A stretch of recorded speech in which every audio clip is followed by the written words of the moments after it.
अहिले धेरैले पुराना भाषणभन्दा काम हेरिरहेका छन्, काम गर्ने नेतालाई हेरिरहेका छन्। बालेन शाहले युवा मनोविज्ञान मज्जाले बुझेका छन्, त्यसैले उनी बोल्नुभन्दा पनि काममा रफ्तार लिइरहेका छन्। युवाहरू बालेन सरकारको नयाँ नेतृत्वतिर उत्सुकताले हेर्दैछन्। यदि देश साँच्चै बदल्ने हो भने बालेन सरकारले युवालाई सम्भावना देखाउनै पर्नेछ।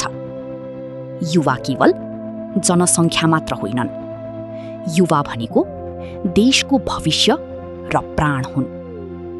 यदि प्राण नै देशसँग रहेन भने भूगोल त बाँकी रहला, तर देशको धड्कन भने आफूसँग नरहन सक्छ। जबसम्म नागरिकभित्र आशा बाँचेको हुन्छ, देश पनि बाँच्छ। बालेन सरकारले अब केवल सडक मात्र बनाउने होइन, देशका निम्ति विश्वास पनि बनाउनु पर्नेछ, भविष्य बनाउनु पर्नेछ।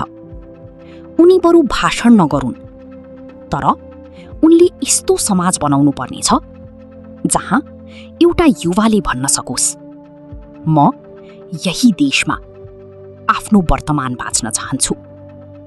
युवाका निम्ति देश भनेको केवल भूगोल मात्र होइन, आफ्नो भविष्य देख्ने ठाउँ पनि हो।